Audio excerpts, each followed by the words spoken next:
Olá, tudo bem? Obrigado. Tudo bem?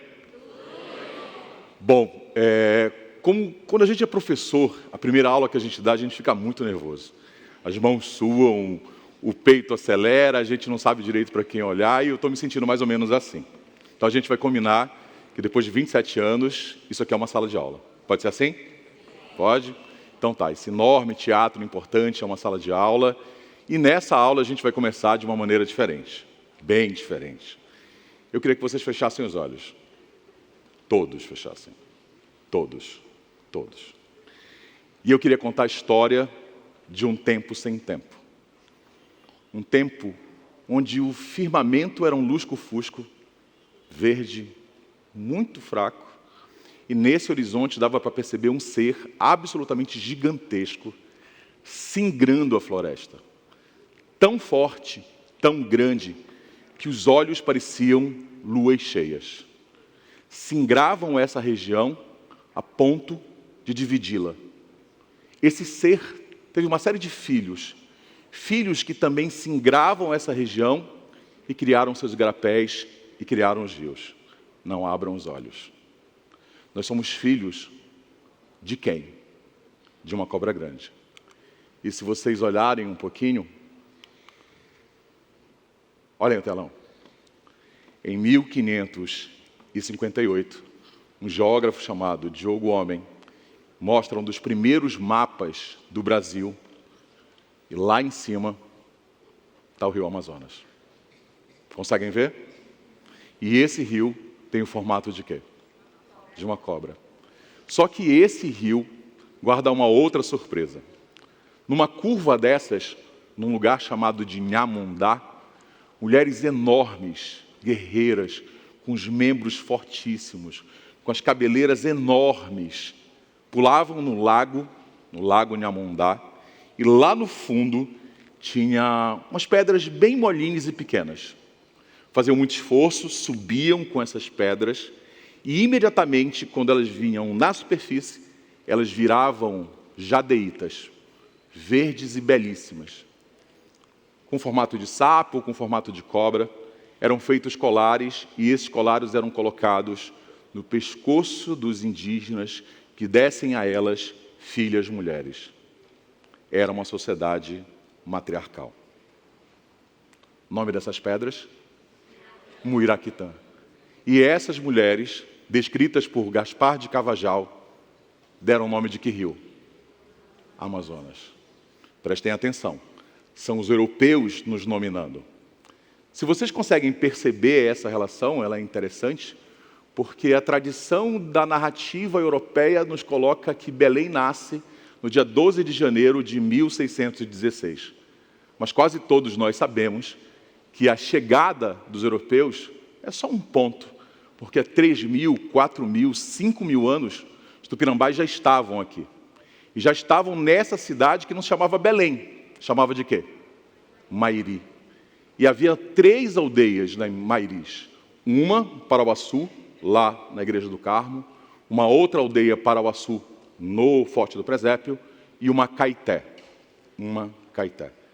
Isso é importante porque o nome da cidade não se dá a essa Mairi porque ela foi esquecida ou foi apagada.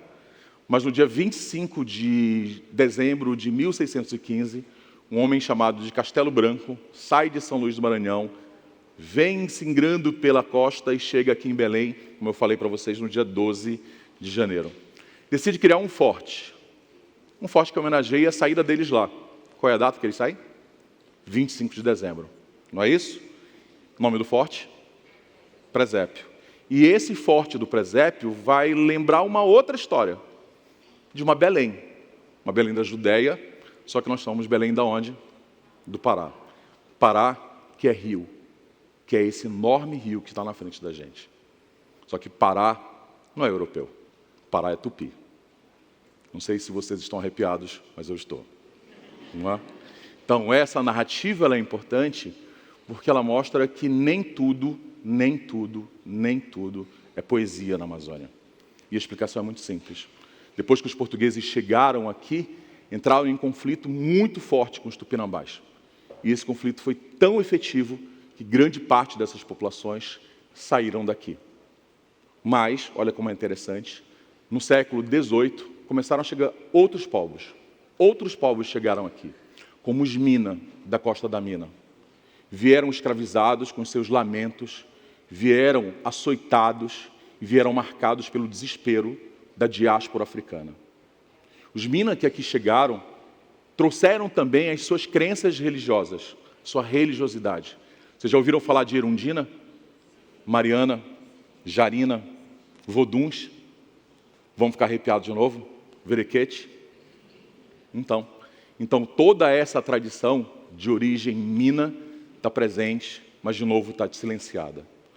Isso é importante porque os Minas não ficaram só nessa região. Eles foram para o que hoje nós chamamos do interior, ou como naquela época chamava de sertões. Moju, Cametá, Santarém, Óbidos, no plantio da cana-de-açúcar e da agricultura. Só que se nós adiantarmos um pouquinho a nossa história, a gente vai descobrir que no século XVIII, Belém passa por uma grande transformação, grande. As igrejas da Sé, as igrejas do Carmo, as igrejas das Mercês, a igreja de Santana, o arruamento da Campina, uma nova cidade surge. E alguém para pensar, mas de onde surgiu essa cidade? Que riqueza é essa? Das drogas do sertão, da madeira, da baunilha e também do cacau. Só que junto com esse comércio das drogas do sertão há uma outra coisa, que são as ervas. São as ervas medicinais que tanto nós conhecemos. Vocês não conhecem? A garganta, dor de cabeça, um chá. E aí eu queria só um pouquinho da paciência de vocês, cadê o pessoal da produção, para contar uma história. Desculpa, Ana não estava muito no script. Em 31 de dezembro de 2014, eu fui ao Ver o Peso, conheci a dona Miraci, e pedi à dona Miraci que eu queria um banho, porque eu queria ficar de uma forma mais longeva com alguém, se vocês me entendem, não é? Beleza. Dona Miraci me trouxe, então, um conjunto de ervas. Carrapatinho, pega, não me larga. O que mais? Chega-te a mim. E aí eu fiz esse banho. Essa foto é do dia 31 de dezembro de 2014. Esse banho ele tem que ser tomado de cabeça, né, da cabeça para baixo, mentalizando o que você quer, pensando exatamente nessa pessoa. E coincidência ou não, e eu não acredito em coincidências, no dia 5 de julho de 2015 eu beijei essa pessoa. No dia 11, vou chorar, no dia 11 de julho eu pedi namoro. E em novembro desse ano a gente noivou. Um ano depois a gente casou. E 2 anos depois...